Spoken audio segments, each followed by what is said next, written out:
It's time for sports with Jessica Rose Clark, or maybe better known as Miss Jessie Jess to all you out there who are watching and following on social media and all that. Whatever you want to call her, she's joining us, dialing in from Vegas, fresh off a 10-hour drive. Jess, I guess, first of all, how the bloody hell are you? I'm fucking good, mate. I'm great. I guess, it's been a little bit of a layoff for you since you actually got to fight. A lot of things gone down, surgery, coming back from ACL injury, which I imagine just can be no fun at all. Just first of all, tell us a little bit about what the last, 12, 13 months have been like for you. Yeah, when did I fight? September. Yeah, because this fight is 1 year and 1 week since my surgery. Honestly, it hasn't been that bad. It was actually kind of nice going through rehab therapy for my knee, because it really highlighted how many things I wasn't prioritizing with my training that I need to prioritize, like working on my physical imbalances, working on mobility, flexibility, just pure athleticism, stuff like that. So it was nice because I started kickboxing in about 3 months, but I wasn't able to wrestle for about 6. And then for those first 6 months, that was all my focus, was just becoming a better athlete. As my physical therapist would always say, he'd be like, our goal is to come back a better athlete. And I definitely think I accomplished that just with how I feel since I've come back to full-time training. Yeah, I feel great. Honestly, I feel like a whole new person. Having to sit out for so long after such an impressive performance, has that been frustrating for you? No, you know what? Like, having to have surgery after that fight was rather having a fight like that before I had to have surgery was kind of best case scenario, right? If I had had a really shitty decision loss or even a boring decision win, I wouldn't have as many people waiting to see me come back, So that was kind of, if I was going to have surgery, that was picture perfect, best case scenario. The only time I really felt frustrated was when Sarah Alpar got another fight before I could come back to fight. That was the only time that I was pissed off, because I was like, fuck, man, I had such a good win. Sorry, my allergies are really bad in Vegas. I'm sorry to everybody. But I had such a good win, and then I'm the one who had to sit out for a year like that. That part sucked when I saw she had a fight booked, but being envious of what other people are doing doesn't accomplish anything good. So I let it go pretty quick. I think I bitched about it to Amber for 10 minutes and then I let it go. Fair enough. And just you mentioned Amber obviously trains with you out at CSA and Cali. You've gone around a few gyms in your time. I know you were at Igor for a while before you went over to the States, gone to Syndicate, now at CSA. What is it about CSA that you find has really sort of felt like home for you? Honestly, so I first heard about CSA when I was at Igor's the first time back in 2012. I remember watching, they had just straight Muay Thai at the time. So they had Kevin Ross, Gina Carano was fighting out of there. There was a bunch of really high level strikers. And I remember finding these clips on Facebook, especially of Kevin Ross. And I was like, fuck. And I saw Coach Kirian holding pads for him and cornering him and stuff like that. And I was like, fuck, that's where I want to go, So I knew back then at the start of my career that if I ever got to the States, that was where I wanted to go. And then when I moved to the US, that was on my list. I just kind of got stuck in Vegas because I couldn't afford to go to California. California is so expensive, And I was very fortunate that I ended up at Syndicate because John Wood gave me a job. He gave me a way to make a little bit of money just so I could kind of survive and start to get ahead, and obviously I was with him when I got signed to the UFC. So I'm very grateful that was where I was. I think I was there for 2.5 years, 3 years. But then obviously when the opportunity came to go to CSA, I knew that was where I was going to go. I wanted to work with Coach Kirian. That was who I wanted to be my head coach. And honestly, I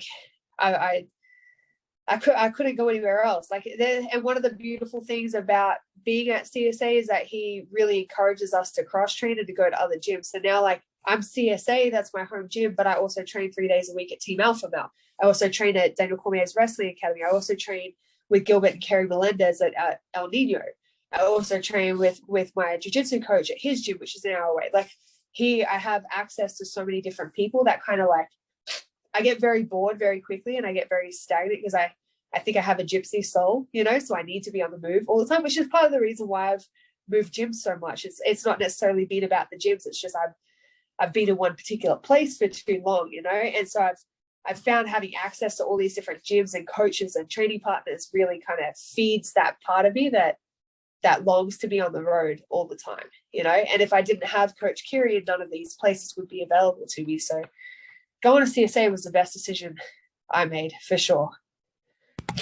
That was how I was going to actually segue. I noticed you've been sort of jumping around gyms since your injury. I know you went down to Texas for a little while. I've seen a lot of stuff. You working with Eric Nixick.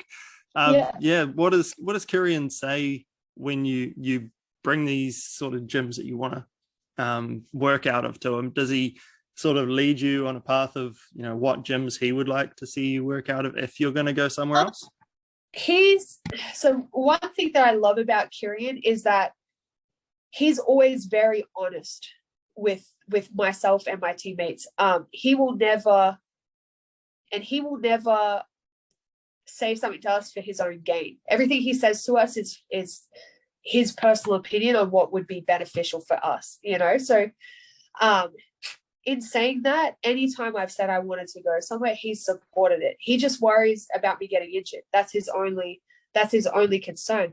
But like the connection with Team Alpha Male, I wouldn't have that without him. He created that for us, right? He created that. A lot of that, Andre Feely, Mike Malott, Hector, Mason Jones, like a lot of the boys come out and do their striking with us 2 or 3 times a week. Macy Barber comes out. And then part of that relationship is that we all get to go there 3 times a week, 2 or 3 times a week as well, you know. And the same thing with El Nino, with Gilbert Melendez and Kerry Melendez. Like he's the one who created that relationship and enabled us to get that, you know. The only relationship that I have that he didn't create was with DC wrestling out there. But even the second that I told him I was going to start doing that, he was like, cool, just be safe, you know. Like that's his only concern is my physical well-being. So he never has a problem when I come back out to Vegas. I always go to train with Eric Nixick. I love Eric. He never has a problem with anything, you know, like, yeah, I think because he also knows that I'm not going to leave. And I think that's when coaches have an issue, is if they feel like they need to control you and they need to keep you attached to their gym. Whereas Kirian knows that the only time any of us will ever leave is if we genuinely believe that it's for the greater good, you know, of the individual. And I've made it very clear to him, like, it took me 8 years to get to CSA. Like that will be my home gym until I retire. That's it. And Igor MMA is still my home gym. When I come back to Australia, it's still Igor MMA. Yeah, well, I know Igor's got a pretty good prospect coming out of there, and Josh Culibao. So hopefully that's another gym that gets on more people's radars down this end of the world pretty soon, because Josh is very fun to watch. He is. He's so good. I'm so happy. I think when he got signed, that's the happiest I've ever been for someone else to get signed, you know, because I know how hard he works, and I know, like, I've been at Igor's on and off for years, since 2012. And I had him corner me for my first UFC fight, even though I was living in the US at the time, you know, but I knew that all he wanted was like a homegrown success. Like I'd left too much to be homegrown, even though he's still always going to be my coach. Like he's still, even when I got this matchup, you know, he watched a ton of footage and was like, we had a big conversation about it. And he checks in all the time, you know, but I wasn't homegrown because I'd left. But Joshua, he is. That's his boy, you know. So for Igor to see like his little protege, his main fighter to go from the amateur ranks up to getting signed to the UFC is like, it's amazing. That was why I was so happy to see it. It wasn't just for Josh. I love Josh, but it was for Igor as well, you know. On your fight this weekend, Joselyne Edwards, it's a little bit of a familiar matchup for you at this weight class. If you look back to the Janae Harding fight, I know that was a long time ago in Eternal, not quite the same stage, but you know, a predominant striker who has a pretty sizable reach advantage over you. Just what do you make of this matchup?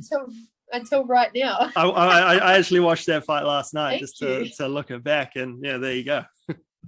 Look at that. No, you know, I'm one of the smallest in my gym. Like, I'm not one of the small. We either have way smaller than me or way bigger than me, and I'm like this weird in between where like everyone's either a lot shorter or a lot taller. No one's ever my size, and I feel like that's what it's like being a bantamweight. Pretty much everyone is taller. Everyone has a longer reach. You know, everyone walks around heavier than I do. Like I'm a baby bantamweight. You know, but I'm so used to it now. Like my training partner for this camp literally had the exact same specs as she does, you know. So all I've done for the last 12 weeks is train with and against Joselyne Edwards. That's all I've had, you know. So it's not really an issue. I am excited about it though, because the last two fights I had at bantamweight were Pani and Sarah, and Sarah's not very big. Sarah went down to flyweight, and Pani had already fought before, so I knew like her and I are similar size, you know. I feel like Joselyne is the first one of the bigger bantamweights, you know, because she is taller, she is longer, and I haven't fought any of the bigger ones yet. So I'm really glad you made that connection to Janae, because that actually, yeah, that's cool. I mean, I've fought so many featherweights anyway. Like I'm used to being little. Fair enough. And I know a lot of people might have only seen you in the UFC, and since you've been in the UFC, it's been very striking dominant. And I mean, yeah, you don't fix what's not broke, but I don't think many people sort of realize just how good you are on the ground as well. Do you ever think about putting that into the game plan coming into a fight, or does it just really matter on how things are going in there? Yeah, I mean, it's very situational, right? Like if I can win with just my kickboxing, I'm going to try to win with just my kickboxing.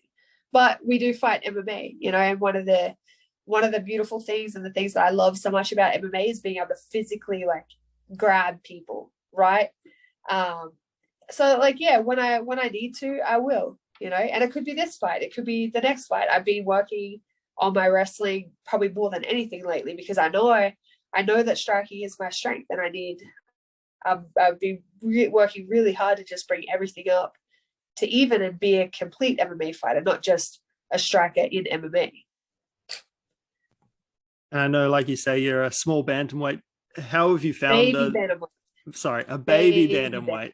Yeah, I suppose a little bit of alliteration. Never heard anyone. Yeah. How have you found making the move back up from flyweight? I know that was a little bit of a struggle at times for you to make that cut. Oh, flyweight sucked. I hated being at flyweight. It was the fucking worst, you know, and I'd never been at flyweight before I got signed. You know, I'd had one fight in Japan that was at flyweight, and they fucked me over with my flight, so I missed weight by like 4 pounds.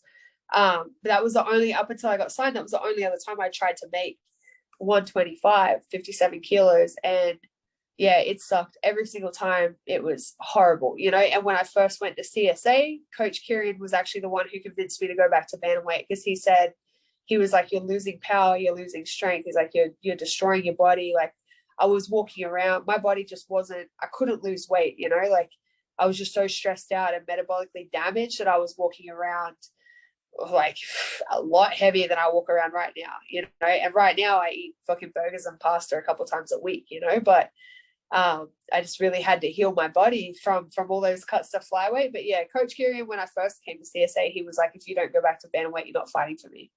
And so that kind of solidified it for me.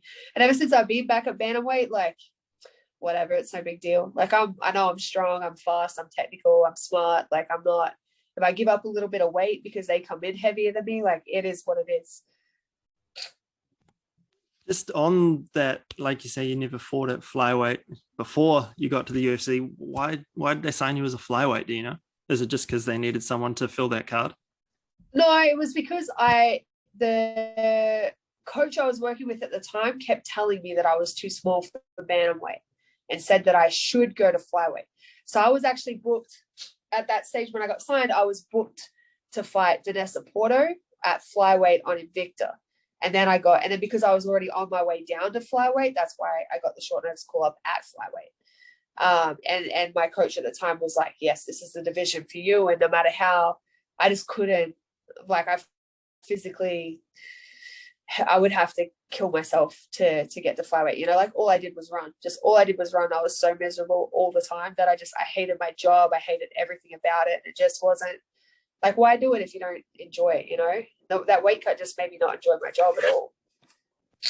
Fair enough then. I mean, the fact that you got into the top 10 in the UFC rankings at flyweight, I mean, how do you feel? Cool, huh? Yeah, that's pretty good considering like you absolutely hated making the cut. I didn't want to do it. Yeah, in terms of now you're fighting it in a weight class that you're comfortable fighting in, do you sort of look back on that and like, well, I wasn't at my best then. Now I'm where I need to be. Like, I can absolutely charge up these rankings. Oh, 100%. 100%. I feel good at bantamweight.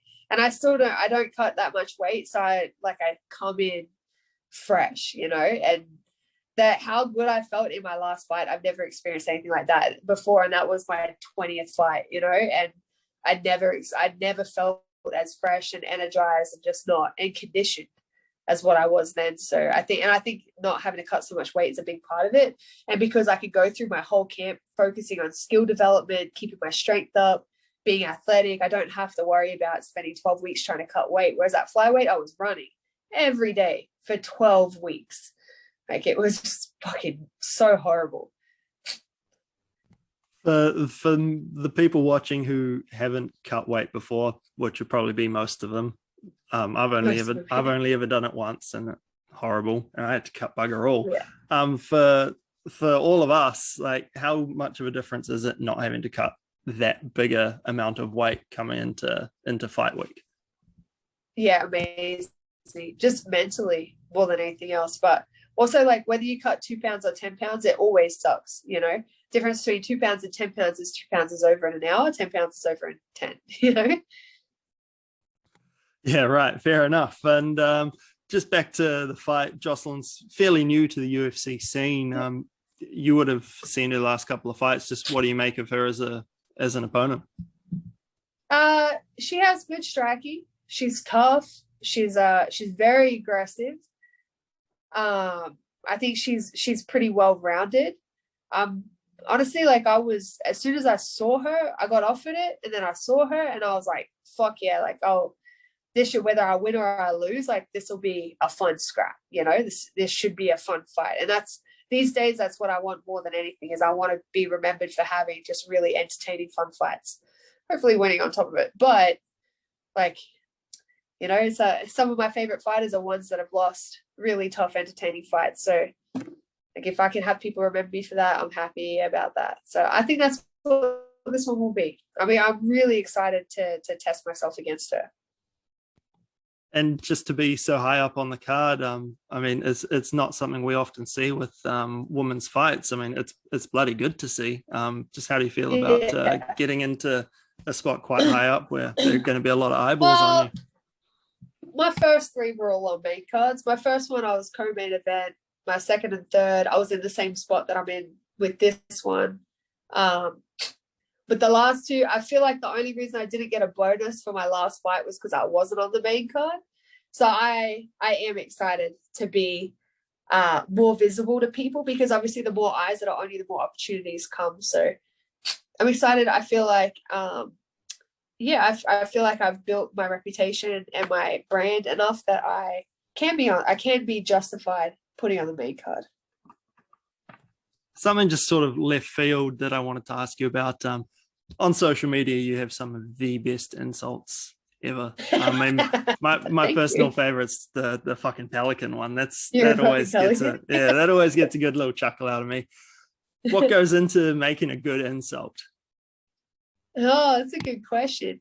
I feel like a good insult is something that you can say whilst laughing or with a smile on your face, and people are going like, "Is she fucking with me?" Like that's it, right? If I go, because that's usually my style of mucking around, like joking around with people. Is like ragging on them, but I'm laughing and I'm smiling, so you're not quite sure if I'm trying to be insulting, and that's kind of the Jessie sense of humor. Where'd pelican come from? Was it just because it's a fun word to say? No, I actually don't know. I don't know where that came from. I feel like it just came up one day. Yeah, I don't know. It sounded Australian. I could have said galah. I'm pretty sure it was between Pelican and Galar, and then I was like, I don't think anyone's going to know what a Galar is. Or a Drongo. No one's going to know what that is. Yeah, Drongo would probably only go down well this end of the world. Yeah, way obscure. So, way obscure. I feel like Americans don't know what a Galar is either. Nothing like a little bit of a Google search. I have to start bringing that one out. Your flaming Galar. Who was that? Al Stewart. Yeah, most of the good ones are Al Stewart. Yeah. So, and just before I let you go, I know I've been chewing your ear off a little bit. We do have some fan questions come in. So just whack them off and away we go. I don't want to whack anyone off, Chris. Yes, well, that I knew as soon as I said that was going to come out like that. I said it and I knew it was going to come out wrong. Yeah, and it kind of just kept coming out. Yeah. Anyway, from the Baines MMA, is being a female athlete sometimes frustrating with all the unwanted attention and objectification and all that kind of stuff that you guys seem to get on social media all the time? Not really, because all attention makes me money, right? So whether you want to be a creep and sexualize it, that's on you. That has nothing to do with me. I'm doing what I'm doing regardless, But the more people want to come on and say creepy sexual shit on my Instagram, it just bumps up my engagement. That's how I get paid. So keep at it. Fair enough. From Jag Greenwell, what is best in life? It's a very sort of open question, that one. That's a very very introspective. What is best? What is best in life? What is best in life? I think joy. Joy is best in life. Joy encompasses anything. Having joy when you're doing something or going through something can make anything, can help you handle anything. So I think joy. There's a lot of things in my life that bring me great joy, and I've been feeling a lot of appreciation for that lately. Maybe joy and gratitude. Yeah. Nice. From Juan Martin Vicchio, hopefully I've said that right. Have you ever felt fear in the middle of a fight? In the middle? No. Yeah. But when I was going to fight Ali, I thought I was getting knocked out for sure. I was adamant. That bitch won like 2 world boxing titles 2 weeks before we were fighting, right? And I remember it was the first like big fight my mom was coming to, and I was out the back and I was shitting bricks. I'm not joking. I was so scared of her. I thought I was getting knocked out for sure. I think that's why I fought so well, was because I was so scared of her. I've never felt fear in a fight though. And that's the only time I've ever felt any sort of fear. And I'm so grateful that she went back to featherweight. She fights in Bellator, because I never want to fight her again. She fought Cyborg. I don't want to fight anyone who fought Cyborg. Fair enough. Can't argue with that. Yeah. From Lynx, do you have a favorite Australian or New Zealand athlete ever, excluding yourself? Oh, good addition, because I was 100% going to say myself. Favorite Kiwi or Aussie? Man, that's hard, because I was never really in sports until I got into the UFC. So the only people I know are in the UFC. And I'm going to say right now, Robert Whittaker and Alex Volkanovski are some of my favorite fucking fighters. I get way too invested when Robert fights. I think he's such a great person. I cried when he lost to Izzy. I legitimately cried. I had fought all of my friends when he beat Yoel the second time. I argued with everyone. And then, I don't know. I just feel like they fly the flag well. Both of those boys do. All the Aussie and Kiwis do, though. That's the thing. They all represent the country well. Both countries, sorry. They both represent, I don't know. All the UFC fighters that are from New Zealand, Australia. Almost all of them. Yeah. I'm not adding anything else. Fair enough. Fair enough. We'll leave it at that.